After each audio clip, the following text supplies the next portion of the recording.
কি ব্যাপার হুজুর, আপনি রিকশা চালাচ্ছেন? এতে কি হয়েছে? আমি তো মসজিদে ঠিকঠাক নামাজ পড়াচ্ছি, আরবিও পড়াচ্ছি। আজ আপনি মসজিদে আসেন, আপনার খবর আছে। সভাপতি সাহেব, হুজুর রিকশা চালাচ্ছে, আপনি বুঝতে পারছেন তিনি কত বড় অন্যায় করেছে? এটা তো অন্যায়। তা এখন উনার কি বিচার হবে? প্রথমবারের মতো হুজুরকে ক্ষমা করে দেয়া হোক, পরের বার এমন হলে উনাকে আর মসজিদে রাখা যাবে না।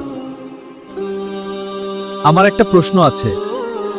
আচ্ছা সভাপতি সাহেব, আপনার ফ্যামিলির সদস্য কত? 6 জন।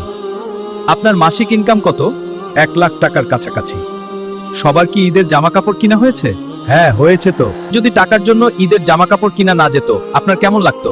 খুবই খারাপ লাগতো। এখন মূল প্রশ্ন, হুজুরের কি তার ফ্যামিলির জন্য জামা কাপড় বা ভালো খাবার আয়োজন করা উচিত না? হ্যাঁ অবশ্যই। হুজুরের বেতন কত? 6,000 টাকা। তাহলে এই টাকাই এসব করা সম্ভব? আপনারা বেতনও বাড়াচ্ছেন না, আবার উনাকে কিছু করতেও দিবেন না। এটা তো ইসলামের শিক্ষা না। আজ আসরের নামাজের পরে হুজুরের বেতন বাড়ানোর জন্য মিটিং করতে হবে। হুজুর, আমাদের ক্ষমা করবেন। আমাদের আপনার বিষয়ে আরো খেয়াল রাখা উচিত ছিল। আর আপনাকে আর রিকশা চালাতে হবে না। আমি আপনাকে 5 লাখ টাকা দিচ্ছি, আপনি একটা ব্যবসা শুরু করেন। পরে ধীরে ধীরে আমার টাকা আপনার সুবিধা মতো দিয়ে দিয়েন। ধন্যবাদ আপনাকে।